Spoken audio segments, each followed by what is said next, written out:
안녕하세요. 최강론술의 이모희 프로입니다. 오늘 말씀드릴 부분은 경희대학교입니다. 경희대학교가 오늘부터 모의논술을 실시하죠. 그래서 경희대학교가 어떤 방식으로 아이들을 선발하는지 간단하게 논술 요강을 설명해 드리고 구체적으로 계열별로 어떤 문제를 내고 있는지 제가 말씀을 좀 드릴게요. 아마 모의논술을 응시하기 전에 이 영상을 본다라면은 학교에 대한 큰 이해를 바탕으로 어떤 문제를 내는지 그걸 잘 이해한다면은 좀 더 좋은 결과를 낼 수 있을 겁니다. 자, 먼저 제일 큰 부분이니까 모의논술 설명을 조금 드릴게요. 경희대가 온라인 모의논술을 실시합니다. 오늘이 6월 24일인데요. 들어가서 인문하고 사회교육 문제를 구경을 해봤어요. 그래서 목요일부터 일요일 자정까지 응시할 수 있는 거고, 얘네가 착해요. 착한 이유가 뭐냐면은 시험 응시한 사람들 전원을 갖다가 채점을 해주고 결과를 갖다 공개해줍니다. 보통 다른 학교들이 선착순으로 하는 반면에 경희대학교가 서비스 마인드가 좋네요. 그래서 선착순이 아닌 거고 모든 학생들이 지원한 모든 학생들이 결과를 갖다가 받아볼 수 있는 겁니다. 결과는 이번에 보면은 보시다시피 이제 8월 6일날 금요일날 결과를 확인할 수 있습니다. 그리고 지원할 때 인문체육 분야가 있고 사회 분야가 있어요. 뭐 자연과 의학은 제 전공이 아니기 때문에 참고만 하시고 인문하고 사회인데 인문사회는 문제가 어떻게 다른지는 제가 뒤에를 보면서 조금 설명을 해드리겠습니다. 자, 경희대는 좋은 학교예요. 좋은 학교라는 게 뭐냐면은 최저 조건이 높지가 않아요. 그래서 문제도 워낙에 정형화되어 있기 때문에 좀 풀기 좋은 학교입니다. 그래서 학교에 대한 간단한 설명을 좀 드릴게요. 첫 번째, 자 보이시죠? 경희대 모집 요강입니다. 인원들이 이렇게 있어요. 이런 학과들이 이런 인원들을 이런 경쟁률을 가지고 뽑아왔습니다. 이런 것들은 뭐 개별적으로 참고해 오시면 되는 거고요. 뭐 눈에 들어오는 게 한의회가 있죠. 한의회는 만만치 않아. 이따가 조금 설명을 좀 드릴게요. 그 다음에 경희대 수능 최저가 특이합니다. 수능 최저가 작년까지는 2합 4였어요. 근데 올해 2합 5로 낮췄죠. 현명한 학교라고 생각을 해요. 이번에 아이들이 그 최저 맞추기 어려운 상황인 건데 이거를 고려해서 낮춰준 것 같아요. 경희대, 숙대, 낮아진 학교들이 좋은 선택을 했습니다. 자, 여기 있고요. 그 다음에 학생부는 조금 바뀐 게 있어요. 학생부는 기본적으로 이쪽은 70, 30 반영하는 건데 세부적인 설명 간단하게만 드릴게요. 반영은 국어, 영어, 수학, 사회 이런 친구들 다 반영을 하고요. 학년별 가중치가 대부분 학교들이 그렇듯이 경희대도 없어졌습니다. 그리고 반영 과목은 1등급부터 9등급까지 반영되는 공통과목, 과거 일반 선택은 80% 반영이 되고, 진로 선택이 대부분 학교들이 반영하지 않지만 경희대는 반영을 해요. 많지는 않습니다. 20% 반영하는 것밖에 안 돼요. 그래서, 반영한 애들 중에서 잘하는 애, 한 두 개 과목, 성취도를 반영한다 그래. 성취도가 뭔 뜻이냐? 아까 공통하고 일반 선택 과목은 이렇게 얘네들이 반영이 되는 거고요. 1등급부터 9등급까지. 그 다음에 성취도는 A, B, C 중에서 이렇게 반영되는 건데, 비율이 20%밖에 안 되기 때문에 어차피 크진 않습니다. 그리고 비교과는 코로나 때문에 만점 처리하게 되어 있습니다. 그래서 석차만 잠깐 말씀드리자면 1등급은 100점으로 환산해버린다면 조금씩 깎이지만 내려가다가 4등급까지는 괜찮아요. 5등급도 뭐 감점이 좀 있긴 하지만 죽을 정도는 아닌데 6은 많이 위험한 선입니다. 7은 전멸이에요. 그래가지고 대략적으로 봤을 때 이따가 제가 끝나기 전에 데이터를 통계 다시 한번 보면서 말씀을 드리겠지만 그래도 5등급 안쪽을 권장을 합니다. 5가 넘어가면 붙는 일이 쉬운 일은 아니었어요. 그래서 자, 이 정도가 있고요. 그 다음에 제일 중요한 거, 기출 문제가 있어요. 사회계열 먼저 말씀드릴게요. 사회계열은 인원이 많기 때문에 오전, 오후로 봐요. 문제 유형은 크게 다르지 않습니다. 자, 제가 이거를 말씀드리기 전에, 잠깐 제가 제 얼굴은 어디 갔을까요? 경희대가 인문사회가 쪼개져 있는데요. 인문사회 문제가 조금씩은 달라요. 근데 결국 본질은 같아요. 그러니까 인문계열은 인문 문제를 풀고, 사회계열은 인문 플러스 수리논술을 푸는 건데, 제가 인문논술 중심으로 말씀을 드리자면, 결국은 동일한 문제들을 풀고 있어요. 뭐냐?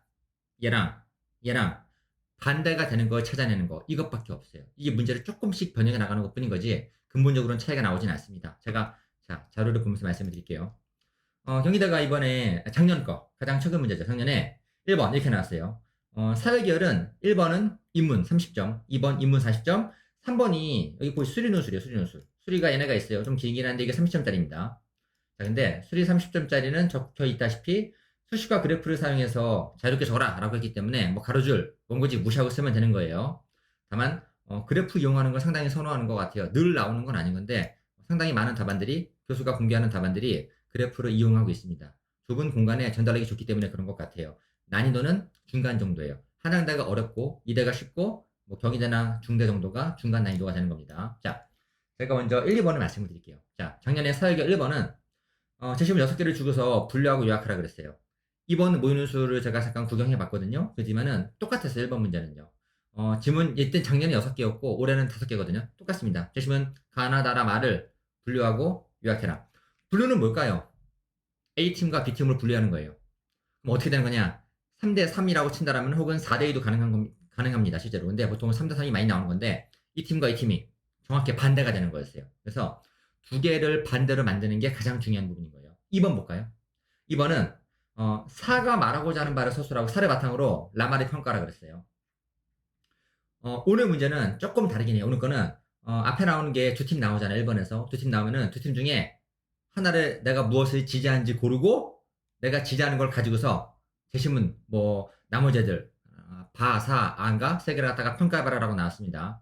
근데 근본적으로 다르지 않다는 겁니다. 1번은 정말 똑같이 나왔어요. 2번 모의가 지문 6개의 분류를 5개 분류를 바뀐 것밖에 없는 거고요. 2번은 사를 바탕으로 라마를 평가하라 그랬고 2번 모의는 위에 나오는 두 입장 중에 하나를 선택한 다음에 제시문들을 갖다가 평가하라 그랬어요. 본질은 같습니다. 그래서 기본적으로 분류 1번은 분류 2번은 평가라고 생각하시면 될 것 같아요. 평가는 단조로워요. 평가는 둘 중에 하나입니다. 좋다, 나쁘다, 긍정평가, 부정평가예요. 입장이 같으면 긍정평가, 다르면 부정평가가 되는 겁니다. 그래서 이게 기본인 거고요. 그 다음에 수리가 이렇게 30점짜리가 나오는 거죠. 인문 가볼게요. 자, 인문은 이게 작년 문제예요. 작년 수시 문제는 가나를 요약하고 논지의 차이를 쓰라 그랬는데 이게 전통적으로 인문계 1번 문제였습니다. 근데 얘네가 모의 논술에서 가끔씩 탈주를 시도하죠. 이번 모의도 마찬가지였어요. 근데 크게 다르진 않았고요. 자, 작년 수시에서는 요약과 차이를 쓰라 그랬어요. 그러면은 뭐 시험에서 전반부 요약, 후반부 차이 있으면 되는 건데 이번 모의는 조금 달랐어요. 이번 모의는 평가를 물어봤습니다. 그럼 평가는 앞에 아까 사회 문제 2번 문제랑 똑같습니다. 그리고 심지어는 얘는 2번도 평가 문제예요. 자, 바를 기술하고 이거를 바탕으로 라, 다, 라, 마에 나온 애들을 평가라고 했어요. 바가 보기에 이 세 명을 하나씩 평가하면 되는 겁니다. 예를 들어서 얘는 긍정평가, 하나 긍정평가, 하나 부정평가, 뭐 긍정이나 부정평가. 그리고 드문 경우긴 하지만 긍정평가와 부정평가 외에 긍정, 부정이 반씩 나오는 평가도 나오는 문제가 가끔 있습니다. 그런 것도 참고 한번 해두세요. 근데 이번 문제 조금 다르긴 했어요. 근데 그럼에도 근본적으로 다르지 않았습니다. 이번은 뭐가 나왔냐면은 제시문 뭐 4개 주고서 분류하고 그 다음에 한 입장을 가지고서 다른 편을 뭐 비판해봐라라고 나왔어요. 자, 문제가 조금씩 차이가 나오긴 합니다. 근데 제가 결론적으로 말씀 좀 드릴게요. 자, 지워져라. 자, 보죠. 인문이 두 문제예요. 인문 두 문제고 사회는 두 문제 플러스 수리가 나오는 건데 어차피 인문 문제는 인문도 두 문제, 사회도 두 문제가 나와요. 문제 본질은 뭐냐? 똑같아요. 충돌이에요. 1번에서 비교를 물어볼 때가 있어요. 그러면은 반대가 되는 걸 찾아주면 되는 겁니다. 1번에서 평가를 물어보는 경우가 있어요. 그러면 평가하면 되는 거죠. 2번은 거의 예외 없이 평가를 물어보네요. 평가는 대신은 2개 평가를 하는 경우도 있고 3개 평가를 하는 경우도 있어요. 평가는 기본적으로는 입장이 2개입니다. 자, 내가 평가는 긍정평가한다. 왜 긍정평가할까? 내가 바라봤을 때 제가 나랑 입장이 같죠? 입장이 같으면 긍정평가예요. 입장이 다르죠? 그러면 부정평가하는 겁니다. 그래서 평가는 엄밀히 말하면 2개지만 긍정평가, 부정평가, 그다음에 간혹 깍두기 같이 중간에 이중적인 애가 있어요. 긍정평가, 부정평가가 대부분이긴 하지만 아주 가끔은 절반은 긍정평가, 절반은 부정평가에서 양면적인 평가가 나오는 경우도 있습니다. 흔치 않은 경우이기 때문에 확실하게 양면이다 라고 하는 경우만 양면 적어주시고 어지간하면은 긍정이나 부정으로 가져오면 되는 겁니다. 제가 지금 말씀드린 것 같이 문제 유형이 되게 정형화되어 있어요. 비교가 나오거나 분류가 나오거나 평가가 나오거나 혹은 간혹 비판이 나오거나. 근데 비교 분류는 같은 얘기죠. 비교 분류는 대립항을 찾아내는 거고요. 비판과 평가도 같은 얘기입니다. 평가 중에서 부정적 평가를 우리가 비판이라고 부르는 것 뿐이에요. 그래서 문제는 크게 보면 두 덩어리. 비교나 분류를 물어보는 문제, 그 다음에 평가나 비판을 물어보는 문제입니다.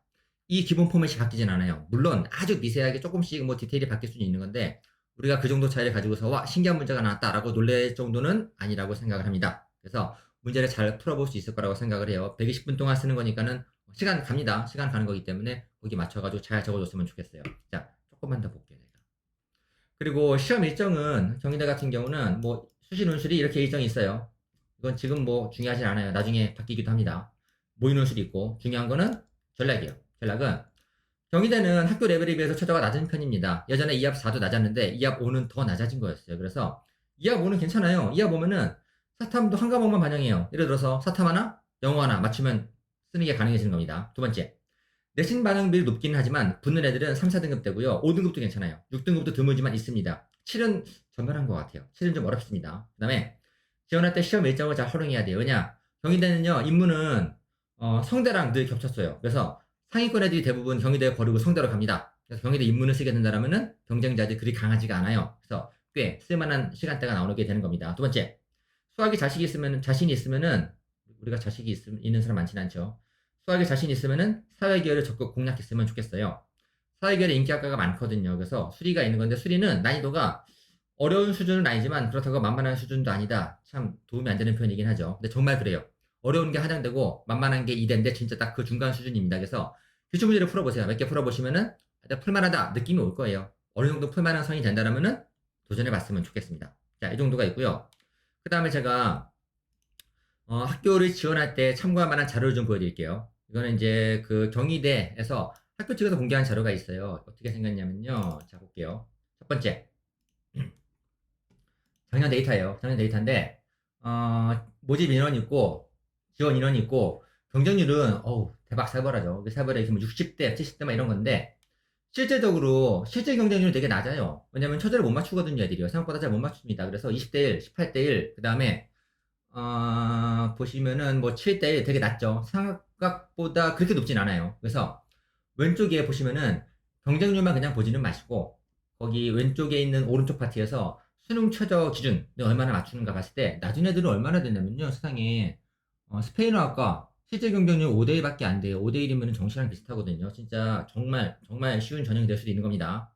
그리고 오른쪽에 보시면은 합격자 내신 평균이 나와 있어요. 붙은 애들이 나와 있는 건데 보통 애들이 어떻게 붙었냐? 뭐 1등급은 드물죠. 그 다음에 보통 붙는 애들이 2초에서 2, 3, 4가 제일 많은 것 같아요.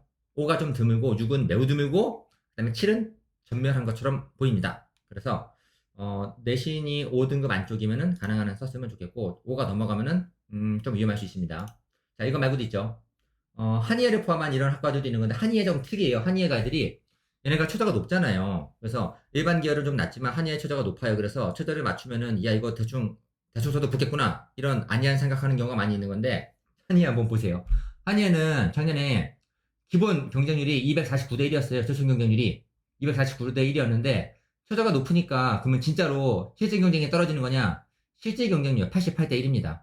그래서 한의예는 경쟁률이 엄청 높아요. 근데 별로 중요하지 않아요. 왜 그러냐? 중요한 거는 점수예요, 점수. 보세요. 한의의 점수가 몇 점이냐면요. 90.9점 나오잖아요, 작년. 논술 합격자 평균이 90.9인데 이 90.9가 이게 별거 아니에요. 90.9가 별거 아닌 게 왜냐면은 보이시죠? 90.9 정도 맞는 애들이 누가 있냐 보시면은 뭐 사회계열에서 보면은 사회계열에서 높은 애가 누가 있냐 봤더니만은 정치외교 91.1이에요. 한의보다 높았습니다. 사회학과 한의보다 높았고요. 미디어 한의보다 높았어요. 호스피탈리티 경영 발음도 어렵네. 얘네 보경 얘네도 높았습니다. 그래서 이 자료들을 보시면은 우리가 알 수 있는 정보가 있어요. 이게 뭐냐? 한의가 생각보다 꿀이라는 거예요. 한의에 정시에서 보세요. 정시에서 한의는 어디냐면요. 남의 나라예요. 그러니까 경희대 애들이 전반적인 밑에 포진되어 있고요. 한의에는 거의 공중부양 수준이 엄청 높거든요. 그건 정시고요. 논술에서는 생각보다 만만합니다. 한의의 논술 점수가 합격자 평균 점수가 다른 사회학과 일반적인 애들보다 조금 더 낮은 경우도 많이 있습니다. 그래서 저는 한의회가 논술에서는 사실 꿀이라고 생각을 해요. 정시로 가기에는 거의 뭐 서울대급이지만 사실은 논술에서는 그냥 사회계열의 중간 정도라고 보시면 될 것 같아요. 중간 오바고 사회계열에서 한 상위권 레벨 세상에 한의대를 갖다 이렇게 만만하게 가는 전형은 논술밖에 없습니다. 그래서 한의를 꼭 잘 도전해 봤으면 좋겠습니다. 자, 제가 경희대에 대해서 전반적으로 말씀 좀 드렸고요. 그 다음에 뭐 나머지 것들은 뭐 전체적으로 한번 확인해 보시고요.